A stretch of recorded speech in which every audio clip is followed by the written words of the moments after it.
पहले हम अपने प्रोग्राम एक मुलाकात में आपकी मुलाकात किसी न किसी शख्स से करवाते हैं। इस बार हम आपकी मुलाकात करवाने जा रहे हैं पुंछ से प्रदीप शर्मा जी, जो कि बीजेपी की तरफ से MLC हैं और सोशल वर्कर हैं। स्वागत है आपका program. Thank you sir.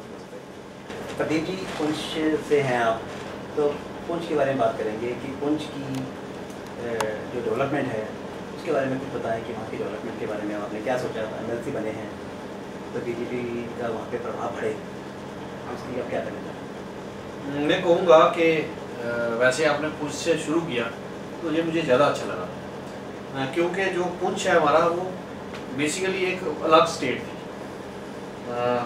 Jammu तो राजवाड़ा था, बड़ी स्टेट थी, हमारी पुंछ अलग स्टेट थी। और मैं आपकी इस चैनल की वसादत से आपको ये बताना चाहता हूँ कि जो पुंछ है 47 से पहले, पिछले 200-250-300 साल पहले जो है, वहाँ हमारी अलग से डिक्शनरी थी, हमारे अलग से रेशम घर था, हमारा अलग से चिड़ियाघर था, हमारा अलग से हॉस्पिटल था। तब जर्मन की सारी मशीनरी लगी हुई, एक स्टेट के रूप में था। हाँ, स्टेट थी। और अलग से पावर हाउस था, अलग से हमारा कॉलेज था, और हमारा राजा अलग था। और पूरा मतलब एक आपको बताऊं कि अलग से हुकूमत चलती थी। और बदकिस्मती से जब ये 47 हुआ, हमारा जो उड़ी वहाँ से पुंछ से, आप यकीन मानेंगे, वहाँ से जो उड़ी है वो सिर्फ 35 किलोमीटर है सर। हमारे पुंछ से शहर से वहाँ बोर्ड लगा हुआ है, 35 किलोमीटर दूर हमारा उड़ी है। और मीरपुर 1 घंटे का रास्ता है पुंछ से, मीरपुर कोटली। और जम्मू हम जब भी जाते, वहाँ से हमें जाना होता था, हम जम्मू के रास्ते से कम आते थे, हम रावलपिंडी वाले रास्ते से व्यापार करते थे। हमारा जितना भी व्यापार है रावलपिंडी लाहौर के साथ चलता था। और पुंछ जो है बड़ा एक मैं सोचता हूँ एक फ्लोटिंग पॉपुलेशन थी वहाँ पे। लेकिन बदकिस्मती से जब ये 47 हुआ, और सबसे ज़्यादा अगर किसी जगह को मार पड़ी, ज़्यादा नुकसान हुआ, वो पुंछ का हुआ। हमारी 2.5 तहसीलें जो हैं, 4 तहसीलें थी, 2.5 तहसीलें जो है वो हमारे जो स्टेट थी उसकी 2.5 तहसीलें थी। 1.5 तहसील हमारी यहाँ रह गई, 2.5 तहसीलें हमारी पाकिस्तान में POK में चली, पाक ऑक्युपाइड कश्मीर में, जो ज़बरदस्ती उन्होंने कब्जा किया हुआ है। और सबसे ज़्यादा लॉस हमें हुआ। पर पिछले जब से हुकूमत बनी 70 साल हो गए, और किसी ने वापस पुंछ की तरफ मुड़कर नहीं देखा, जो हमें बहुत बड़ा एक लॉस हुआ। और जितने बड़े ऑफिस हैं वो पुंछ में थे।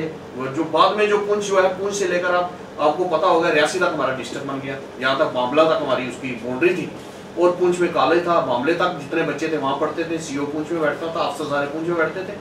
लेकिन पिछले 25-30 सालों से हमारी लीडरशिप की कमजोरी की वजह से, और जो स्टेट है, स्टेट की जो लीडरशिप है उसने पुंछ को इग्नोर किया, जिसकी वजह से जितने बड़े बड़े ऑफिस हैं, जैसे DIG आप देखो जोरी में बैठ रहा है, जितने बड़े बड़े अफसर हैं, SC है वो जोरी में बैठते हैं, जो बड़े टेलीफोन का बड़ा अफसर है वो जोरी में बैठता है, सब बड़े अफसर जोरी में बैठते हैं। पुंछ को अहमियत ही नहीं दी गई और पुंछ को बिल्कुल इग्नोर किया गया। और आप कभी पुंछ में नहीं आए, आप कभी पुंछ में पुंछ को अगर आप देखोगे तो सबसे अच्छे ग्राउंड कहीं पर हैं, खूबसूरत शहर है हमारा। अलग से मेन रोड पे बहुत बड़ा डाकमोलव है, बहुत बड़े ग्राउंड हैं, बहुत बड़े पार्क हैं, कृष्ण चंद्र वहाँ पुंछ से हुए हैं।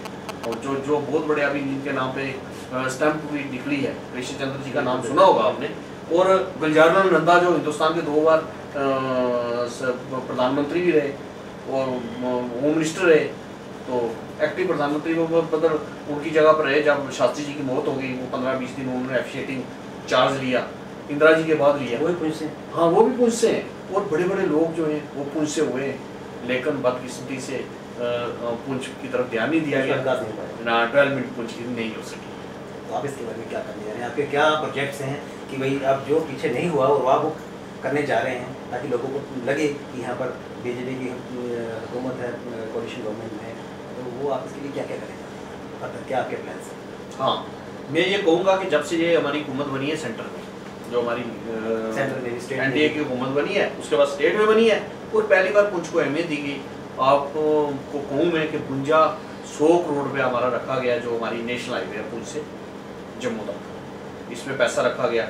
हमारा जो इसमें रेलवे जो है, रेलवे के लिए प्रधानमंत्री जी आए थे, मेरा प्रोग्राम था, मैं भी उसमें मौजूद था। पुंछ में आए थे जब प्रधानमंत्री जी, तो प्रधानमंत्री जी ने पुंछ में आकर ये लॉन्च किया था कि मैं रेलवे का आपका डिमांड जो है पूरी करो। उन्होंने उसके लिए जो रेलवे के लिए उन्होंने सर्वे के लिए पैसा रखा हुआ है जो बजट में, सर्वे भी जल्दी शुरू होने वाला है अभी तक। और हाँ जल्दी शुरू होगा। मैंने अभी बात की थी रोड की बात की, सोलनकोट टू पुंछ रोड की बड़ी खस्ता हालत है जी। नहीं अभी आप पिछले दिन गए नहीं है, काफ़ी ठीक हो गई है, लेकिन मैं 4 लाइन की या 2 लाइन की बात कर रहा हूँ क्योंकि रोड जो है ऐसे रोड ठीक है, लेकिन हालत रोड की खस्ता ये है कि पुंछ तक जो है सिंगल लाइन है तो उसमें प्रॉब्लम होती है। तो जब डबल लाइन हमारी जो 4 लाइन या 2 लाइन बन जाएगी, देखो आप अखनूर कितना बड़ा जाम लगता है, जहाँ से पुंछ पहुँचने में 5-6 घंटे लगते हैं, जहाँ से अखनूर 2 घंटे। हाँ DPR मैंने पिछले 2 महीने पहले मैं और MP साहब और हम सब मेरा वाला जो MP हैं जुगल किशोर जी, हमने नेशनल हाईवे अथॉरिटी है जो NH1 वाले, उनको बुलाया था यहाँ पर, इसी डाक उन्होंने बुलाया था और उनसे बात की थी। उनको कहा था आप जल्दी DPR बनाओ, कितना टाइम आप लोग, क्योंकि बहुत ज़्यादा एक्सीडेंट हो रहे हैं, ये हमारी अखनूर वाली रोड लोग मारे जा रहे हैं। हमने कहा था, MP साहब ने ऑर्डर किया था, मैंने भी बोला रिक्वेस्ट की थी कि आप जल्दी से ये काम जो है इसको पूरा करो ताकि ये रोड जो है इस प्रॉब्लम से लोगों को बाहर निकाला जाए। तो बॉर्डर की जो वहाँ पे पाकिस्तान की तरफ से फायरिंग होती रहती है और लोग जो लोकल बॉर्डर पे रहते हैं उनकी परेशानियाँ कम नहीं होती, बढ़ती चली जाती हैं। उसके लिए क्या कोई शेल्टर हाउस उनके लिए, जैसे कोई फायरिंग हो कुछ हो, कोई शेल्टर हाउस वगैरह का प्रोविज़न है वहाँ पे कि भाई वहाँ पे दिक्कत आ रही है तो आप कुछ दिनों के लिए यहाँ पे इधर आ जाइए, कोई शेल्टर हाउस तो उनके बनते हैं या बनना चाहिए। कहाँ वो बाजे के सेंट्रल गवर्नमेंट ने एक ऑर्डर किया था कि आप निरगा वालों से मिलकर, जहाँ सेंट्रल गवर्नमेंट की एक स्कीम आई थी, आप शेल्टर हाउस बनवा सकते हैं और हमने कुछ जगह पर शुरू भी करवाए हैं शेल्टर हाउस का काम, हमने गवर्नमेंट को भी लिखा है। लोग जब ऐसे बुरे हालत होते हैं लोग सड़कों पे आ जाते हैं जी, खाने पीने के लिए कुछ नहीं होता, घरों में उनके बम्बारमेंट होती है, स्नाइपर छोड़े जाते हैं, तो उनके लिए कहीं भी जाने के लिए जगह नहीं होती, सिवाय खुले आसमान के नीचे होते हैं। उस वक्त उनको कुछ 10-15 दिन महीने के लिए कुछ ऐसी शेल्टर्स प्रोवाइड किए जाए ताकि उनके दुख दर्द दूर हो सके। नहीं ये काम तो चल रहा है। और साथ में मैं आपको एक और बात आपको बता दूँ आपके चैनल की सादत से कि जो पुंछ है यहाँ पे, जो जब बालाकोट में शेलिंग हुई पिछले 8 महीने पहले, 8-9 महीने पहले, हमारे जो उप मुख्यमंत्री जी और हमारे MP यहाँ वहाँ पुंछ में बालाकोट में आए और मैं भी गया था, वहाँ एक सरपंच की मौत हो गई। वहाँ आकर एक हमें नई बात पता चली कि जब हमारा कोई आदमी शहीद हो जाता है तो उसको 50,000 रुपया जो है वो उसको दिया जाता है सिर्फ वो रिलीफ के नाम पर। और हमारे MP की जो है वो मेहनत की वजह से, जो मेंबर पार्लियामेंट जुगल किशोर हैं, उनकी मेहनत की वजह से और हमारे डिप्टी CM की मेहनत की वजह से आज 5 लाख रुपया उसका जो है लोगों के लिए जो अमाउंट रखा गया और एक SRO 43 के तहत एक आदमी को नौकरी मिलती है उसी तुरंत जब ऐसी बात किसी कोई दुर्घटना हो जाए, क्योंकि मौत तो कोई मरने वाले का कोई भी आदमी जो है वो पूरा नहीं कर सकता है, जो मर जाता है उसकी कमी जो है, लेकिन घर वाले जो है थोड़ा बहुत मैं सोचता हूँ वो सीधे जी। तो पुंछ की बात कर रहे हैं हम, अभी पुंछ की बात चल रही है। पुंछ में जो डिपार्टमेंट्स हैं गवर्नमेंट के, करप्शन का बहुत बड़ा बोलबाला है, तो आप इसलिए यहाँ पर क्या स्टेप आपने सोचे हैं कि वहाँ पर करप्शन दूर की जाए ताकि डेवलपमेंट जो वर्क है वो पूरे हो सके और जो अधिकारियों के मन से जो करप्शन की बात है वो निकल जाए ताकि वो डेवलपमेंट की तरफ आए, कि पुंछ के जो डेवलपमेंट हो और लोगों को पता चले कि BJP की तरफ से स्टेप्स लिए गए हैं ताकि डेवलपमेंट हो। हाँ, मैं आपको ये बात कहूँगा कि अभी एक ईमानदार सरकार है सेंटर में हुकूमत कर रही है। आप देख रहे हो कि ये सबके लिए मुबारक की बात है। पिछले 3 साल हो गए सरकार बने हुए, 3 साल 2 महीने हो गए और एक भी ऐसा कोई बात नहीं आई, एक भी घोटाला जो है वो ऐसा सामने नहीं आया कि सरकार के ऊपर एक भी लांछन लगा हो।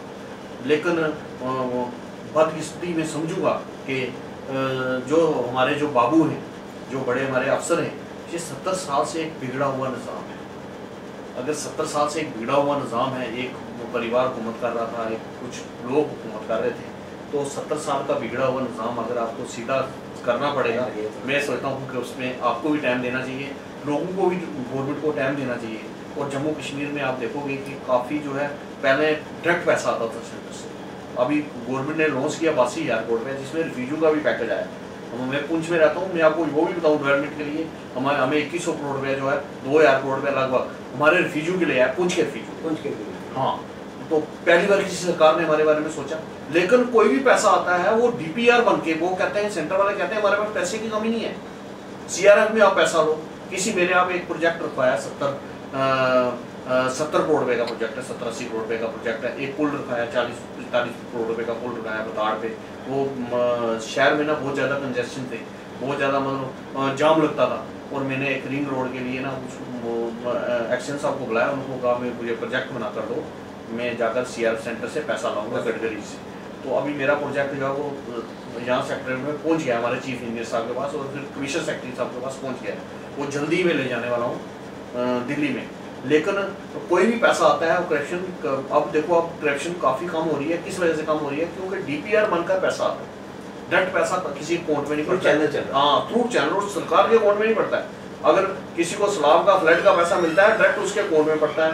अगर किसी को किसी चीज़ का भी पैसा मिलता है वो उसके अकाउंट में पड़ता है, ना कि वो पैसा जो है वो डायरेक्ट उसको मिलता है। और डायरेक्ट अगर नहीं मिलेगा अकाउंट में पड़ेगा, तो मैं सोचता हूँ जो कमीशन सिस्टम है और सिस्टम है वो काफ़ी कम हो रहे हैं। मुझे लगता है कि जल्दी ही आप देखोगे कि ये जो करप्शन है, एक मैसेज आना चाहिए कि भाई ये सब अब नहीं चलेगा। हाँ, नहीं चलेगा, और करप्शन जो है जल्दी खत्म हो रही है। बिल्कुल। ये अभी आपके हम देखा आपने JNK में GST अडॉप्ट हो गया है, तो पहुँच के लोग तैयार इसके लिए?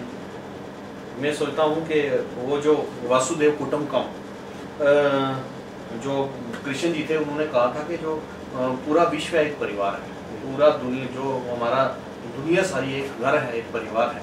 और 1 नेशन 1 टैक्स जो हमारे श्यामा प्रसाद मुखर्जी की एक सोच थी। तो आपने देखा होगा 6 तारीख की जो 6 हुई, 6 तारीख को उनका जो है वो बड़ा दिन था, उनका जन्मदिन था। उसी दिन राष्ट्रपति ने भी उस दिन सिग्नेचर की। मैं सोचता हूँ कि उनको हमारी श्रद्धांजलि है हमारे जो, पर उसके लिए ये है कि आप देखोगे कि GST के लिए हर आदमी तैयार है।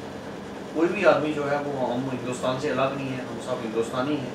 हम हिंदुस्तान के भारतीय हैं, और भारत के साथ हर बंदा यहाँ हिंदू मुसलमान सिख हर आदमी भारत के साथ चलने के लिए तैयार है। लेकिन ये जो हमारे, मैं सोचता हूँ कि ये जो थोड़ा सा निज़ाम अगर बिगड़ा हुआ है, ये देखो आपने अभी GST पास हुआ, कश्मीर में से एक आवाज़ भी नहीं है, किसी को कोई परेशानी नहीं थी। ये जितनी भी परेशानी आती है ये लीडरों को, बड़े बड़े लीडरों को।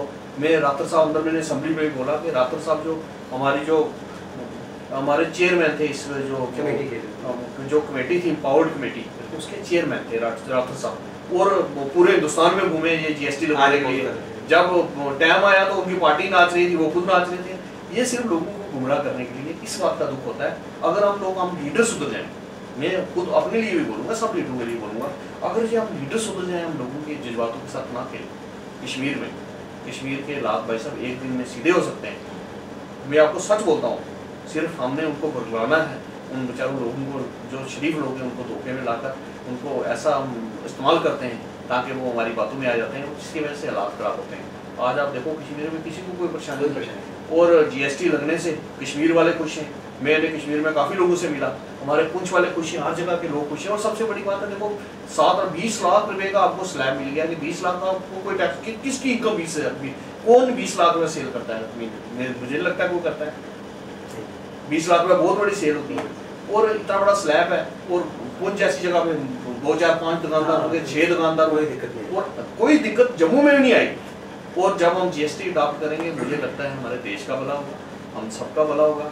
और सबसे ज़्यादा जो पैसा मांगने वाली स्टेट है, सेंटर जिसको पैसा देता है, जम्मू कश्मीर स्टेट। हमारा 21,000 करोड़ रुपया हमारा इनकम है, 43,000 करोड़ रुपया हमारा खर्चा है, बाकी पैसा कहाँ से आएगा? और इतना बड़ा आप देखोगे 10,000 करोड़ रुपया पर एनम जो है हमारा बढ़ने वाला है स्टेट को, सबसे ज़्यादा फायदा हमारी स्टेट को होने वाला है। हमें पुंछ को देखकर और कश्मीर को देखकर या जम्मू को देखकर नहीं, हमें अपनी स्टेट पूरी को देखना है, हमें अपने मुल्क को देखना है। मुल्क तरक्की करेगा, मैं सोचता हूँ बेरोज़गारी ख़त्म होगी, हमारे पुल बनेंगे, स्कूल बनेंगे, हमारी ऐसी बहुत सी चीज़ें हैं। मैं अभी एक स्कूल में थोड़ी सी घटना, आपको उतनी टाइम है 1 मिनट के लिए आपको बताऊँगा कि पिछले 10 दिन पहले में एक मंडी जो स्कूल है, 15 दिन पहले, वहाँ लड़कियों का स्कूल है, वहाँ 100% रिजल्ट आता है। बदकिस्मती से वो मुझे लेकर गए, वहाँ लड़कियाँ, बच्चियाँ, जवान बच्चियाँ, 9वीं और 10वीं की, 11वीं 12वीं की बच्चियाँ बाहर बैठी हुई हैं। 6 कमरे और 10 क्लासें या 8 क्लासें, 4 क्लासें बाहर लगती हैं। वो कहती हैं बच्चियाँ हमें धूप में बैठना पड़ता है, पार्क में बैठना पड़ता है। तो मैंने अभी बात की थी अपने जो हमारे जो एजुकेशन मिनिस्टर, मतलब ये आदत है, तो हम अभी भी हम कहते हैं यहाँ GST और हमारी तरक्की नहीं होगी, ये हमारी हालत है। ये अभी पुंछ यात्रा बुढ़ा बना यात्रा चलनी चाहिए जी, उसके लिए सिक्योरिटी के लिए आपने क्या अरेंजमेंट्स वहाँ पे कुछ करवाइए, देखिए DC से हाँ, हुई है, अभी तक 3-4 ताकि पूरा सौहार्द बना रहे, यात्रा शांतिपूर्ण तरीके से हो। जो पुंछ की मैं आपको कहूँगा कि जो पुंछ की यात्रा है, जो बुढ़ा अमरनाथ की यात्रा, अमरनाथ की यात्रा तो बुढ़ा बहुत अमरनाथ। बड़ी है, बुढ़ा अमरनाथ की की यात्रा, बात हो रही है। हाँ बुढ़ा अमरनाथ की आप बात कर रहे हैं। तो बुढ़ा अमरनाथ की जो यात्रा है वो पुंछ में जो वो एक भाईचारा है, वहाँ हिंदू मुसलमान सिख जो एक मैं सोचता हूँ गुलदस्ता है हमारा, वो गुलदस्ता जो है सब सारे मिलकर उस यात्रा को चलाते हैं। अभी छड़ी निकलेगी, सब हिंदू मुसलमान सिख सब होंगे। जब यात्रा होगी तो यात्रा में सबसे ज़्यादा अगर कोई स्वागत करेगा, मंडी जो जहाँ पर यात्रा जाती है वहाँ 99% मुस्लिम रहते हैं, 98% मुस्लिम रहते हैं मंडी, तो वो सब स्वागत करते हैं, आगे हमें बढ़ चढ़ कर ढोल लेकर आगे आते हैं, हार डालते हैं सबको, वहाँ स्टॉल लगाते हैं, यात्रा को बड़ा बड़ा वेलकम यात्रा का करते हैं। और यहाँ से भी जो यात्री जाते हैं वो खुश होकर आते हैं, वहाँ लोगों का जो है प्यार देखते हैं। मैं सोचता हूँ कि पिछले डीप काम साहब ने 5 दिन पहले एक यहाँ पर मीटिंग की थी यात्रा को लेकर। अभी पुंछ में 3-4 हमारे डीसी ने मीटिंग की, एक मीटिंग में मैं भी था, मैंने डीसी के साथ पूरी डिस्कशन की। और मैं सोचता हूँ कि अच्छा इंतजाम जो है गवर्नमेंट ने पूरी तरह वो दुरुस्त और तंदुरुस्त जिसको आप इंतजाम बोलेंगे, तो मैं सोचता हूँ कि इस बार ऊपर वाले ने अगर उसका नज़र हमारे ऊपर हुई, क्या पता होता है, कोई पता नहीं होता मुकद्दर का, और कोई घटना नहीं होगी और अच्छी तरह यात्रा होगी और यात्रा जो है वो दुगनी तिगनी होगा इस बार गुजरेगी। पुंछ का जो ट्रेड चलता था पाकिस्तान से पुंछ से, तो वहाँ पर कई बार हथियार वगैरह भी इसमें होते हैं, कुछ आ जाता है, ऐसी बात सुनी है। तो उसको किस तरह रोका जाएगा?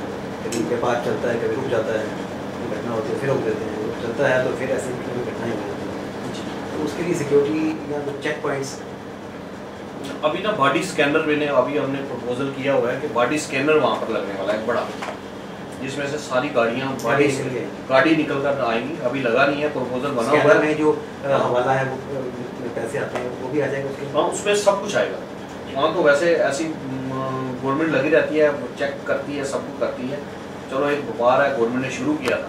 मैं सोचता हूँ हम लोग उनसे पाकिस्तान वो जो हमारा जो POK है पाक, जो उसने गुलाम कश्मीर जिसको हम बोलेंगे, क्योंकि वो गुलाम है अभी तक, हम वो हमारा हिस्सा है जम्मू कश्मीर का। मैं सोचता हूँ कि वो जो उनके साथ जो हमारे लोग हैं उनके साथ किस तरह हम जुड़े हुए हैं व्यापार के माध्यम से, जहाँ हमारा जो कोई ना कोई रिश्ता बना हुआ है। और हर सोमवार को वहाँ से एक बस जाती है, हमारे लोग इधर से उधर जाते हैं, परमिट सिस्टम जो है। तो हमारे जो वहाँ के लोग हैं उनके रिश्तेदार उधर रहते हैं, उनके रिश्तेदार इधर रहते हैं, वो आपस में मिलते हैं। वो आकर हमारा आपको बताऊं कि वो आकर देखते हैं कि जो हमें सिखाया जाता है कि वहाँ नमाज नहीं पढ़ने देते हिंदुस्तान में, वहाँ अजान नहीं देने देते, वहाँ जो हमारे मुसलमान भाई हैं परेशान हैं, वो जहाँ आकर देखते हैं उनकी आंखें खुलती हैं और वो देखते हैं कि यहाँ पर जो मुसलमानों को ज़्यादा आज़ादी है, जो गुलाम कश्मीर है उससे ज़्यादा, उनके मन में आता है यार हम तो कहीं गलत जगह फंसे हुए हैं, गलत चक्कर में चले हुए हैं, डेवलपमेंट देखते हैं। हाँ, डेवलपमेंट देखते हैं। वहाँ पाकिस्तान में POK है जो गुलाम कश्मीर है, वहाँ कोई डेवलपमेंट नहीं है। और ये जो चल रहा है अभी व्यापार और जो परमिट सिस्टम है, उसके वजह से मैं सोचता हूँ कि हमारे मिलिटेंसी और कम हुई और जो जहर हमारे दिलों में था वो जहर भी कम हुआ। और हमारे लोगों ने भी जाकर देखा कि हम सोचते थे वहाँ पर पता नहीं क्या हो रहा है, क्या है, बड़ा बहुत बढ़िया है। वहाँ जाकर हमने देखा कि वहाँ सिलवटा सलाटा है, वहाँ सिर्फ वो रोने धोने की कुछ नहीं।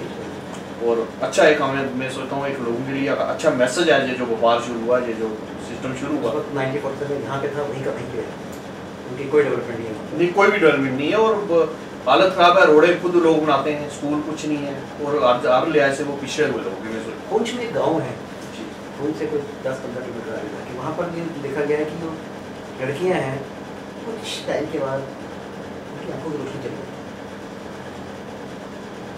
तो उनका डॉक्टर ने भी मुआयना किया, सब कुछ किया कि आप 7 साल 10 साल 12 साल के बाद उनकी आंखों की रोशनी अपने आप चली गई जी। तो कुछ जो है बच्चे जो हैंडीकैप हो जाते हैं, अढ़ाई मतलब वो अपाइज हो जाते हैं, अपाइज हो जाते हैं। उस गाँव का नाम अढ़ाई है। हमारे बड़ी दुश्वारी को उन्होंने हमसे कॉन्टैक्ट भी किया था, हमसे कहा था आपकी मदद करेंगे यहाँ पर। तो उसके अंदर आपको स्टेप लेनी चाहिए क्योंकि ये बहुत बड़ी एक उनके लिए दुख भरी ज़िंदगी है। उस विषय में आपको थोड़ा सा मैं बताता हूँ कि वो जो आपने जिस अढ़ाई के बारे में जिक्र किया, हमारी निर्मल कमल है जो सोशल वेलफेयर की आपकी बात हुई, हमारे अविनाश राय खन्ना जी आए थे, तब हम मंडी में गए थे। मैं खुद उस गाँव में 10 बार गया हूँ, लेकिन मुझे भी इतना पता नहीं था। जब वहाँ अविनाश राय खन्ना जी के साथ 1.5 साल पहले में गया, उस वक्त लोग आकर वहाँ मैंने बहुत लोगों से बात की, मैडम इनसे की है, जहाँ के मीर साहब हैं उनसे की है कि लोगों की मदद की जाए। हाँ नहीं, उन्होंने बात की ना। उसके बाद जब उन्होंने बात की तो मैंने निर्मल उन्होंने ही आकर, मैंने और उन्होंने आकर निर्मल कमल जी से बात की, जो हमारी सोशल वेलफेयर की MOS है, वाइस चेयरमैन है। तो जब हमने बात की उसके बाद उन्होंने 2-3 बार वहाँ पर गए। अभी भी लेटेस्ट वो 15 दिन पहले गए हुए थे वहाँ पे। डॉक्टर्स को लेके गए या खुद ही गए? डॉक्टर को लेकर गए और पूरी रिपोर्ट हमने तैयार की हुई थी। वहाँ ऐसे 2 गाँव, एक तो ये गाँव है, एक और गाँव में डॉक्टर जाएंगे तभी उनका इलाज हो पाएगा। हाँ, वो चल रहा है, सारा कुछ चल रहा है वहाँ पे। और मैं उसी गाँव की आपको जो बच्चियाँ पढ़ रही थी स्कूल की बात कर रहा था, वो मंडी में है, पर उस गाँव से सबसे ज़्यादा तालीम है उस गाँव में, और सबसे ज़्यादा बच्चियाँ पैदल आकर 3-3, 4-4 किलोमीटर दूर, और उस जो गर्ल हाई सेकेंडरी स्कूल है वहाँ पर पढ़ती हैं, जिस स्कूल की हालत में आपको बता रहा था अभी तक पिछड़ी हुई है। हम उसके लिए भी कोशिश कर रहे हैं। हम ये चाहते हैं कि आपको BJP ने मौका दिया है, MLC बने हैं आप, तो आप वहाँ के अपने एरिया की डेवलपमेंट करें। नाम तो आपका वहाँ पे है ही है, बहुत बड़े सोशल वर्कर हैं वहाँ पर आप, और जितना लोगों का दुख दर्द आप दूर करेंगे उतना ही लोग आपको प्यार करेंगे। हमारे प्रोग्राम में आने के लिए बहुत बहुत धन्यवाद। आपका शुक्रिया महाराज, आपने इस काबिल समझा मुझे, धन्यवाद, थैंक यू। ये थे हमारे साथ प्रदीप शर्मा जी, जिन्होंने बहुत ही बेबाकी से अपने सारे सवालों के जवाब दिए। हम उनका बहुत शुक्रिया अदा करते हैं।